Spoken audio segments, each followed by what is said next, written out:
Hello everybody and welcome back to Full House Sports here, myself Charlie. And before the video starts, please like, comment and subscribe. Anything you guys do is greatly appreciated. Now, the NFL playoff picture is heating up. It always is at this time of year. Ahead of week 15, there has been one franchise's name on everybody's lips, and that franchise is, of course, the Kansas City Chiefs. Patrick Mahomes and co find themselves on a record of 6 wins and 7 losses. They lost to the Houston Texans on last Sunday night. Texans putting in a really strong defensive performance. And it was really interesting, the aftermath and the coverage from a lot of media outlets talking about the death of the Chiefs Dynasty. Now, anyone who's been following the NFL for recent years, the Chiefs have exactly built that. They have built a dynasty.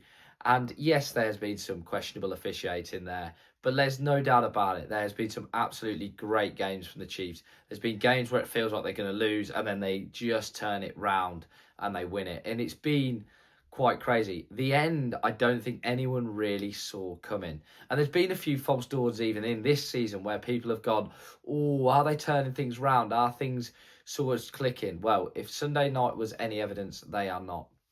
Why this is, I think there's a few factors. I think one, they're not getting any younger. Patrick Mahomes' press conference afterwards talking about Travis Kelce was very, very telling, I think, of his opinion. Sort of the idea of we've had some great times together, but when it's gone, it's gone. And that's me paraphrasing. I think it was essentially him saying Kelce needs to hang him up. Now, yes, many over this side of the pond know Kelce is Taylor Swift's husband to be, but let's not forget he has been one of the best tight ends, certainly of the 21st century, if not of all time. He's been absolutely unbelievable. And believe me, I'm not a Chiefs fan, but there's no denying it when you see it. But he is on the decline. And I think Mahomes knows it, and I think Chiefs fans know it as well. The O-line for the Chiefs has been getting beat up this season as well.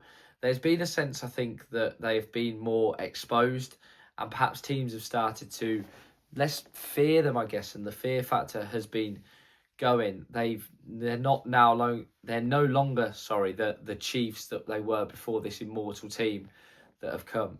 They stand a 10% chance at the moment of getting through to the playoffs. I don't think that's going to happen. And I think that is something that nobody, NFL fans anyway, could have foreseen ahead of this season. You know, we've seen them and the Eagles struggle, but we didn't expect the Chiefs to struggle as much as they are. But like I say, sport's a funny thing. And often with these dynasties, you find that they are spiralling and they go down and drop off quite quickly. It should be pointed out, I'm not putting the blame entirely on Kelce. I think there's been some underperformances. I think Mahomes this season himself has underperformed. And I think Chiefs fans, although may struggle to admit that, he hasn't been at times his brilliant self. Has he had the ammo? Not necessarily. But has he been his absolutely splendid self? I'm not entirely sure that he or any fans of his could say that. It'll be interesting to see what happens in the off-season. Do they go full rebuild, or do they sort of try and pick apart bits and add bits in and sort of try and botch it together? I don't know. It'll be intriguing to see what they do with it with Andy Reid and everybody else involved, of course, the coordinators at the Arrowhead Stadium. As always, guys, thank you very much for watching. Please like, comment and subscribe. Anything you guys do is greatly appreciated as I try and become a one-man sports news bandwagon. Have a great day.